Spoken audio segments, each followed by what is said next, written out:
ជុំវិញពាក់ព័ន្ធក្នុងករណីខាងលើនេះខ្ញុំសូមឲ្យកម្លាំងអាសមត្ថកិច្ចធ្វើការស្រាវជ្រាវយ៉ាងយកចិត្តទុកដាក់តើបុគ្គលខាងលើនឹងមានពាក់ព័ន្ធជាមួយនឹងសារធាតុញៀនឬមួយយ៉ាងណានោះហើយប្រិមិត្តហើយគាត់ក៏ជាបុគ្គលម្នាក់នៅក្នុងបណ្ដាញសង្គមដែរគាត់មិនគួរណាមានការប្រើប្រាស់អាសែបនៅគ្រឿងញៀនទេបាទឥឡូវនេះគឺខ្ញុំកំពុងតែនៅផ្ទះរបស់ជនរងគ្រោះផ្ទាល់តែម្ដងហើយសូមបញ្ជាក់ជូនបងប្អូនយើងផងដែរជនរងគ្រោះគាត់គឺជាជនជាតិខ្មែរអ៊ីស្លាមបាទហើយបងស្រីក៏គាត់គឺជាស្ត្រីមួយម៉ាយរស់តែពីរអ្នកកូនទេថ្ងៃនេះបាទខ្ញុំគាត់ទៅតាមជាមួយជនបង្កគាត់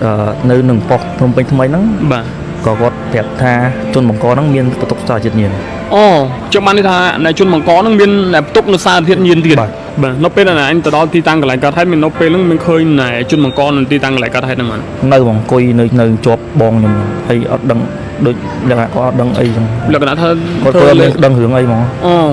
បាទគាត់មានមូលហេតុអីខ្ញុំមិនដឹងដែរបងអូនឯងទៅដល់មើលឃើញស្ថានភាពចាត់ស្ដែងរបស់គាត់ហ្នឹងគឺកាយវិការរបស់គាត់គឺយ៉ាងម៉េចគាត់មានបានយកចិត្តទុកដាក់មកលើបងអូនឯងមកជួយមើលអត់មានមើលអង្គុយធម្មតាធ្វើចុចទូរស័ព្ទធម្មតាអង្គុយមើលអង្គុយចុចទូរស័ព្ទធម្មតាខ្ញុំមានអង្គុយធម្មតាចឹងហ្មងគាត់ឈ្មោះសក្តាអញ្ចឹងណាគឺសក្តានេះគាត់គឺជាអ្នកបើកបររថយន្ត BYD ផ្ទាល់តែម្ដងព្រោះខ្ញុំទៅដល់ខ្ញុំសួរ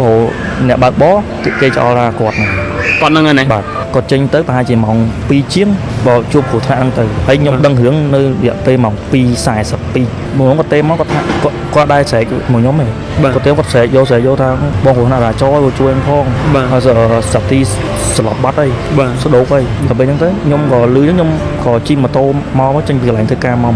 អញ្ចឹងជនរងគ្រោះគឺគាត់ស្លាប់នៅកន្លែងគាត់ហើយឬមួយក៏បញ្ជូនទៅដល់ប្រកាន់ទីទៀតហើយពេលខ្ញុំទៅដល់ហ្នឹងខ្ញុំឃើញក្មួយខ្ញុំគាត់ស្លេកហើយអញ្ចឹងបានន័យថាណែទៅតន់ហេតុការណ៍ដែលគាត់នៅនឹងទីតាំងកន្លែងគាត់ហេតុដែរនេះប៉ុន្តែមានបានបញ្ជូនគាត់ទៅកាន់ទីទៀតអត់ខ្ញុំពេល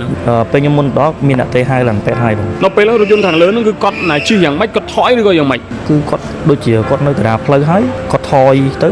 ក៏ផុតឡានទៅចំបងស្រីខ្ញុំចឹងបងខ្ញុំគាត់នៅក្រោយឡានមួយទៀតទៅជាបងអូនខ្ញុំបកកើតគាត់អាយុប្រហែលប៉ុន្មានដែរដូចជា30ឆ្នាំជាងបង30ឆ្នាំជាងបាទគាត់ឈ្មោះអីដែរឈ្មោះពៅច័ន្ទណាបងស្រីណៃរបួសបងខ្ញុំរបួសធ្ងន់នៅគ្រូមិនតាន់នៅគ្រូមិនតាន់ឥឡូវហ្នឹងណាអូកូនគាត់ដែលស្លាប់ហើយអាយុប្រហែលជាខ្ទង់ប៉ុន្មានទេចុះ13ឆ្នាំ13ឆ្នាំទេហើយឥឡូវនេះម្ដាយគេថានៅបន្ទប់សង្គ្រោះមិនតាន់ឥឡូវហ្នឹងបាទគាត់មានដឹងថាកូនគាត់ផុតនៅគាត់ពេលខ្ញុំទៅដល់គាត់ស្រែកថាមើលសាទីផងសាទីស្លាប់ហើយខ្ញុំមកឃើញក្មួយអញ្ចឹងក៏ខ្ញុំលើកដាក់តាមពេទ្យខ្ញុំមកតែគាត់អត់ទាន់អាចគាត់អត់ទាន់ដឹងគាត់ហ៊ានប្រាប់គាត់ស្លុតទៅបងចាំគាត់ត្រូវគាត់វះកាត់ទឹកនឹងវះកាត់ជើងបាក់កជើងបងបាក់កជើងនេះម្ដងបាទអញ្ចឹងរហូតមកដល់ពេលនេះគឺបងស្រីដែលជាម្ដាយហ្នឹងគឺដប់កូនគឺត្រូវខ្លួនបាក់ជើងបាទក្បាលបាទទឹកក្បាលគាត់ចូលត្រូវពេលខ្ញុំទៅដល់ខ្ញុំអឺតមើលគាត់ខ្ញុំឃើញគេយកกระดาษខ្ទប់កគាត់ចឹងបាទតាច់នឹងគាត់ឈាមកហ្មងបាទអញ្ចឹងបានន័យថាម្ដាយនឹងក៏របួសធ្ងន់ដែរបាទហើយរហូតមកដល់ពេលនេះគឺអត់ដឹងថាកូនខ្លួនឯងហ្នឹងគឺផុតទៀតអត់ដឹងទៀតអត់មានបងប្អូនណាប្រាប់ទេគាត់គ្រាន់តែដឹងថាកូនគាត់ស្លាប់បាទអត់ដឹងថាគាត់ផុតអត់ដឹងទេអត់ហ៊ានប្រាប់ទេណាគាត់ឥឡូវគាត់ពងរបួសធ្ងន់គាត់នៅដឹងគាត់សួរកូនគាត់រហូតដល់ហ្នឹងបាទឥឡូវគាត់សម្រាប់ព្យាបាលណាដែរនៅពេលលោកសង្ឃនៅពេលលោកសង្ឃណាហើយក៏ដែលវត្តហាត់ទៅធ្វើការទៅដាស់គាត់ដើម្បីក៏ឲ្យគាត់អែបរថយន្តមកចូលឃ្លានអញ្ចឹងណាគាត់សម្រាប់ដោយសារតែគាត់ទុករថយន្តនៅកណ្ដាលផ្លូវហ្នឹងគឺធ្វើឲ្យវាមានការកកស្ទះទៅកាន់បងប្អូនប្រជាពលរដ្ឋមិនដឹងថាជនបង្កឈ្មោះសក្តាខាងលើហ្នឹងគឺគាត់បើកបររថយន្តយ៉ាងម៉េចគឺបានបណ្ដាលឲ្យមានការរយ៉ាយរថយន្តបុករះទៅលើ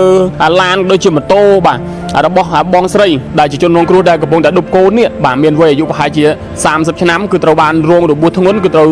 បញ្ជូនទៅសម្រាប់ព្យាបាលនៅឯមន្ទីរពេទ្យចំណែកឯកូនរបស់គាត់បាទគឺត្រូវបាន